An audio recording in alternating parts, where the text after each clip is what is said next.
Hello friends, স্বাগতম তোমাদের প্রিয় ইউটিউব চ্যানেল অধ্যয়ন শুরু করার আগে বইটি খুলে রাখুন আর আমার সাথে পড়তে থাকুন। আর একটি কথা, যদি ভিডিওটি দেখে তোমার উপকার হয়ে থাকে তাহলে সাবস্ক্রাইব ও লাইক করে দিও। চলো শুরু করি। Chapter 56, state human rights commission. অধ্যায় 56, রাজ্য মানবাধিকার commission. The Protection of Human Rights Act of 1993 provides for the creation of not only the National Human Rights Commission but also a State Human Rights Commission at the state level.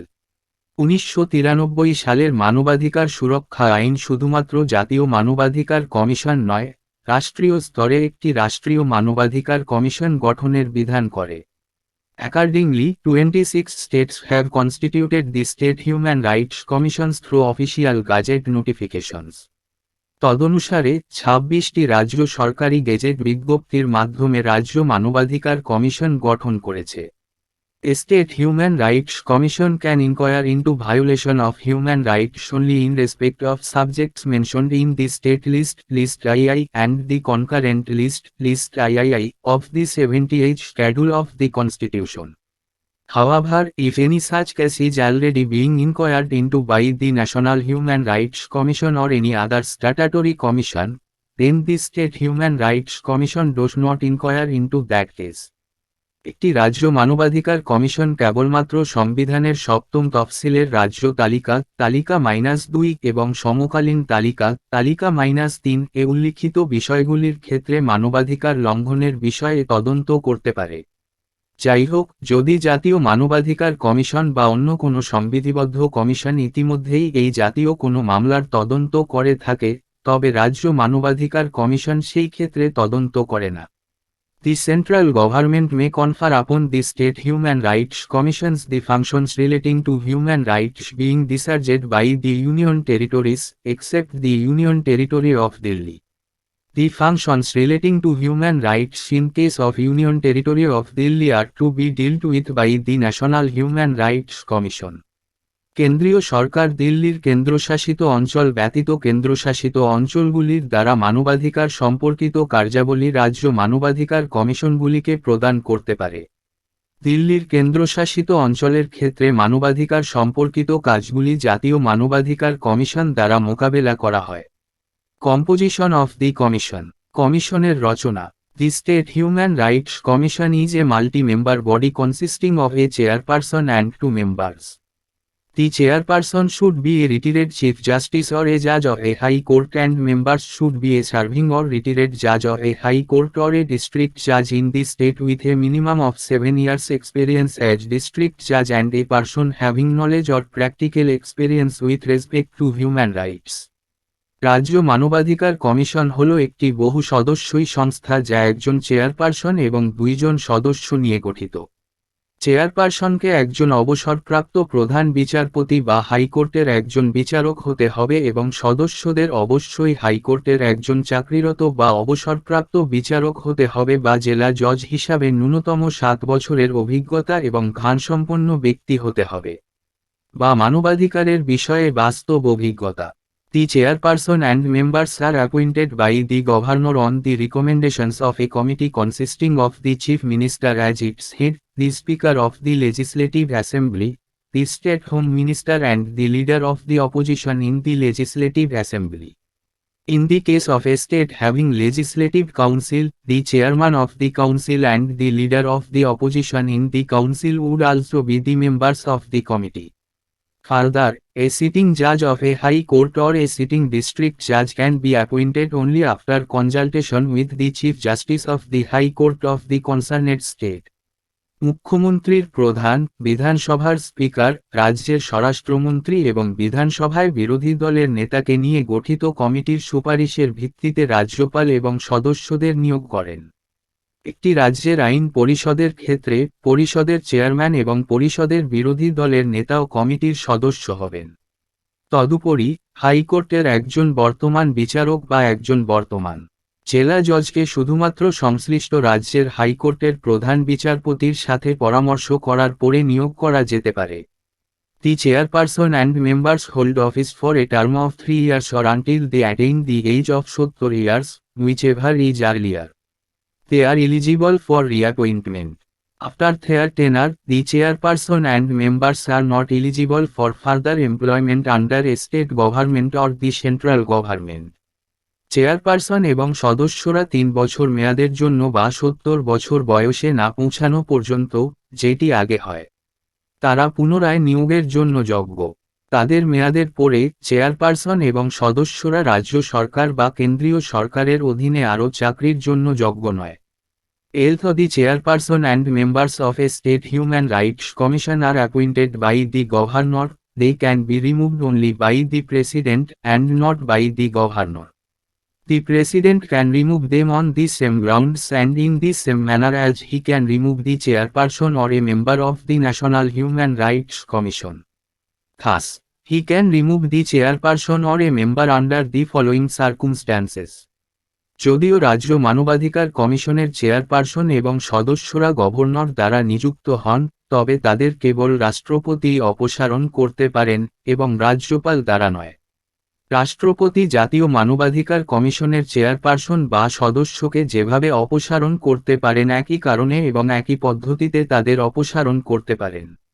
সুতরাং তিনি নিম্নলিখিত পরিস্থিতিতে chairperson বা সদস্যকে অপসারণ করতে পারেন: if he is adjudged and insolvent, or যদি তাকে দেওয়ালিয়া ঘোষণা করা হয়, বা b if he engages during his term of office in any paid employment outside the duties of his office, or যদি তিনি তার কার্যকালের সময় তার অফিসের দায়িত্বের বাইরে কোনো বেতনের চাকরিতে নিযুক্ত হন, বা c if he is unfit to continue in office by reason of infirmity of mind or body, or যদি তিনি মন বা শরীরের দুর্বলতার কারণে পদে বহাল থাকার অযোগ্য হন, বা d if he is of unsound mind and stands so declared by a competent court, or যদি তিনি অস্বাস্থ্যকর হন এবং একটি উপযুক্ত আদালত কর্তৃক ঘোষণা করা হয়, বা if he is convicted and sentenced to imprisonment for an offense, যদি তিনি অপরাধের জন্য দোষী সাব্যস্ত হন এবং কারাদণ্ডে দণ্ডিত হন। In addition to this, the president can also remove the chairperson or a member on the ground of proved misbehavior or incapacity. However, in these cases, the president has to refer the matter to the Supreme Court for an inquiry. If the Supreme Court, after the inquiry, upholds the cause of removal and advises so, then the president can remove the chairperson or a member. এগুলি ছাড়াও রাষ্ট্রপতি অসদাচরণ বা অক্ষমতা প্রমাণিত হওয়ার কারণে chairperson বা সদস্যকে অপসারণ করতে পারেন। তবে এসব ক্ষেত্রে রাষ্ট্রপতিকে তদন্তের জন্য বিষয়টি সুপ্রিম কোর্টে পাঠাতে হয়।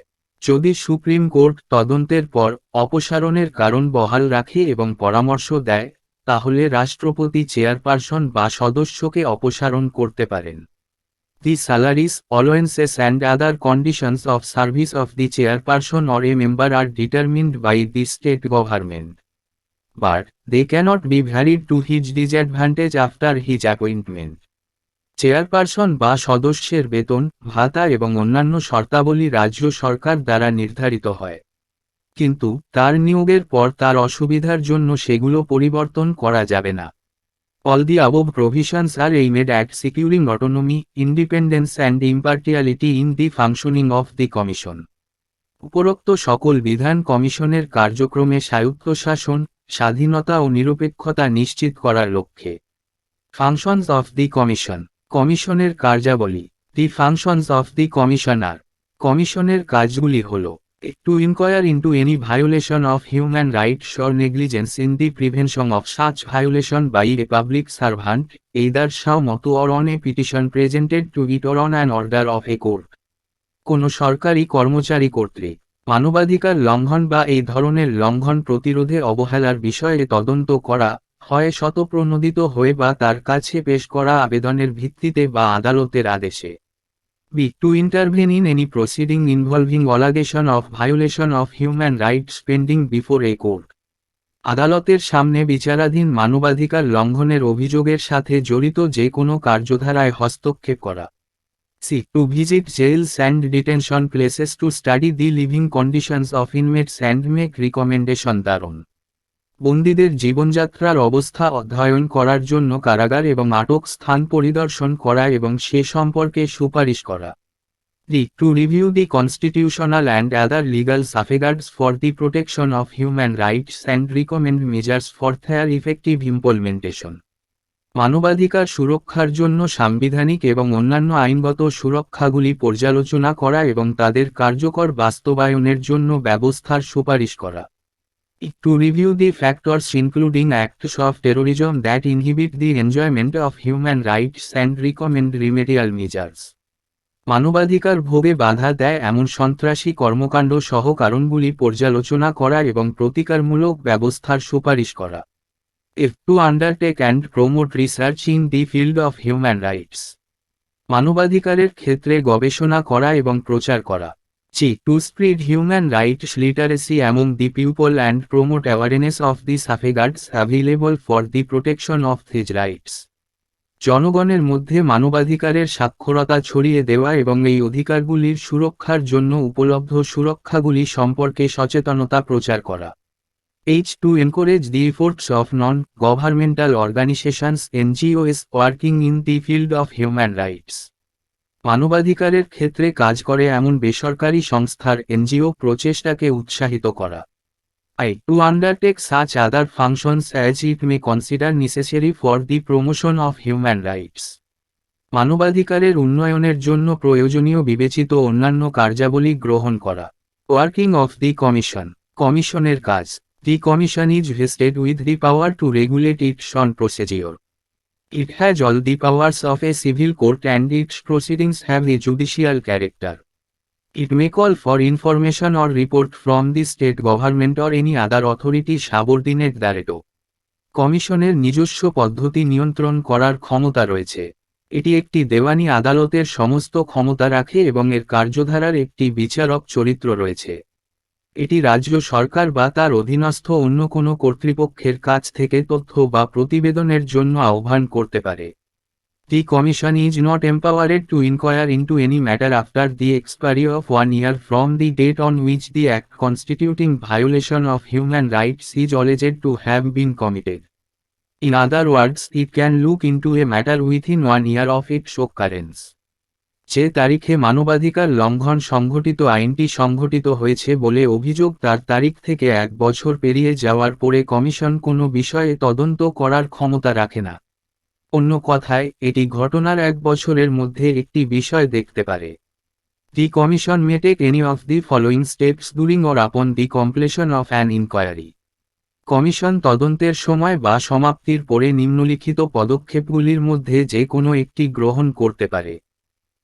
It may recommend to the state government or authority to make payment of compensation or damages to the victim. এটি ক্ষতিপূরণ বা ক্ষতিপূরণ প্রদানের জন্য রাজ্য সরকার বা কর্তৃপক্ষের কাছে সুপারিশ করতে পারে। It may recommend to the state government or authority the initiation of proceedings for prosecution or any other action against the guilty public servant.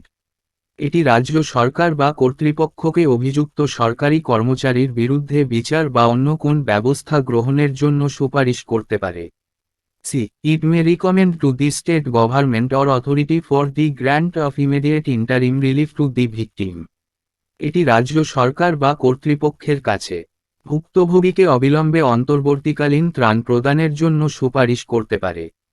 It may approach the Supreme Court or the State High Court for the necessary directions, orders or rights.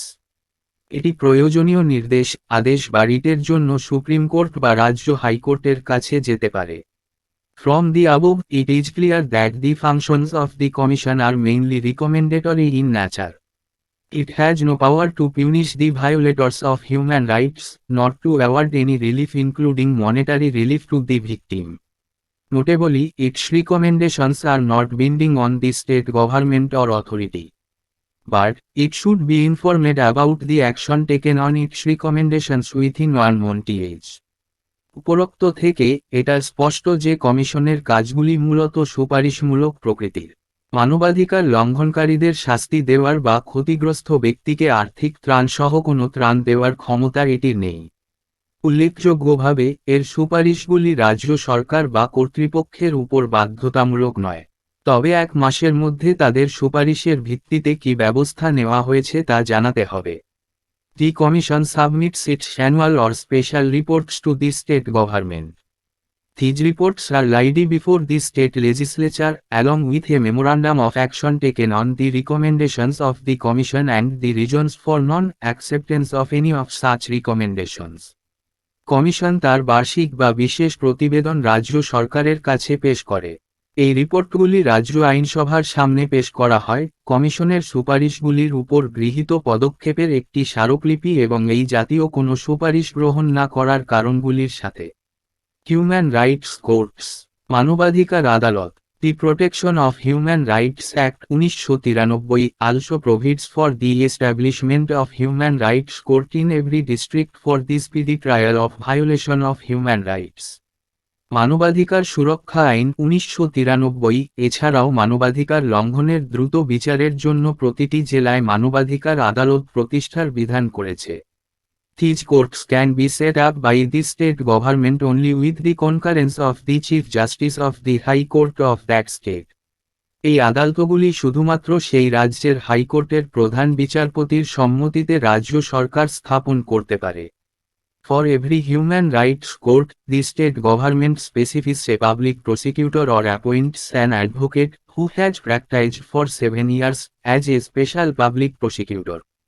প্রতিটি মানবাধিকার আদালতের জন্য রাজ্য সরকার একজন public প্রসিকিউটরকে নির্দিষ্ট করে বা একজন অ্যাডভোকেটকে, যিনি 7 বছর ধরে অনুশীলন করেছেন, বিশেষ পাবলিক প্রসিকিউটর হিসেবে নিয়োগ করে। 2019 অ্যামেন্ডমেন্ট অ্যাক্ট, 2019 সংশোধনী আইন। The various provisions or features of the protection of human, মানব সুরক্ষার বিভিন্ন বিধান বা বৈশিষ্ট্য। Rights amendment act 2019 are as follows.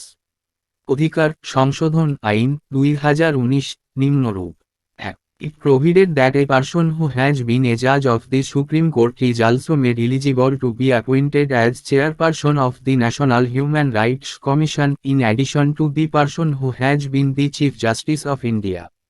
এটি প্রদান করে যে একজন ব্যক্তি যিনি সুপ্রিম কোর্টের বিচারক হয়েছেন তাকেও জাতীয় মানবাধিকার কমিশনের চেয়ারপারসন হিসাবে নিয়োগের যোগ্য করা হয়েছে, ভারতের প্রধান বিচারপতি ছাড়াও। 2. It increased the number of members of the National Human Rights Commission who are to be appointed from amongst the persons having knowledge or practical experience with respect to human rights from 2 to 3 out of which at least one has to be human.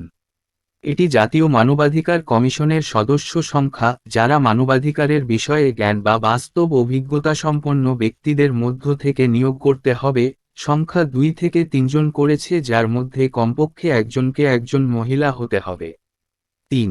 It made the chairpersons of the National Commission for BCS and the National Commission for Protection of Child Rights as well as the Chief Commissioner for Persons with Disabilities as the ex officio members of the National Human Rights Commission. এটি বিসিদের জন্য জাতীয় commission এবং শিশু অধিকার সুরক্ষার জন্য জাতীয় কমিশনের চেয়ারপারসনদের পাশাপাশি প্রতিবন্ধী ব্যক্তিদের জন্য প্রধান কমিশনারকে জাতীয় মানবাধিকার কমিশনের পদাধিকার বলে সদস্য করে। 4. It reduced the term of the chairperson of members of the National Human Rights Commission as well as the State Human Rights Commission from 5 to 3 years. It also made them eligible for re-appointment. এটি জাতীয় মানবাধিকার কমিশনের পাশাপাশি রাজ্য মানবাধিকার কমিশনের সদস্যদের চেয়ারপারসনের মেয়াদ 5 থেকে 3 বছর কমিয়েছে। এটি তাদের পুনরায় নিয়োগের জন্য যোগ্য করে তোলে। 5. It provided that a person who has been a judge of a high court is also made eligible to be appointed as chairperson of the State Human Rights Commission in addition to the person who has been the Chief Justice of a high court. এটি প্রদান করে যে একজন হাইকোর্টের বিচারক হয়েছেন এমন একজন ব্যক্তিকেও রাজ্য মানবাধিকার কমিশনের চেয়ারপারসন হিসেবে নিয়োগের যোগ্য করা হয়েছে, যে ব্যক্তি হাইকোর্টের প্রধান বিচারপতি ছিলেন। 6. It provided that the central government may confer upon the state human rights commissions the functions relating to human rights being discharged by the union territories, except the Union Territory of Delhi. The functions relating to human rights in case of Union Territory of Delhi are to be dealt with by the National Human Rights Commission. এটি প্রদান করে যে কেন্দ্রীয় সরকার দিল্লির কেন্দ্রশাসিত অঞ্চল ব্যতীত কেন্দ্রশাসিত অঞ্চলগুলি দ্বারা মানবাধিকার সম্পর্কিত কার্যাবলী রাজ্য মানবাধিকার কমিশনগুলিকে প্রদান করতে পারে।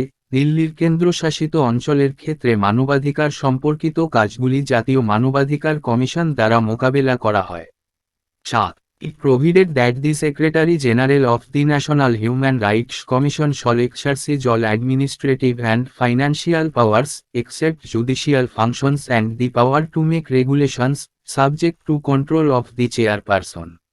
এতে বিধান করা হয়েছে যে জাতীয় মানবাধিকার কমিশনের মহাসচিব চেয়ারপারসনের নিয়ন্ত্রণ সাপেক্ষে সমস্ত প্রশাসনিক এবং আর্থিক ক্ষমতা, বিচারক কার্যাবলী এবং প্রবিধান প্রণয়নের ক্ষমতা ব্যতীত ব্যবহার করবেন।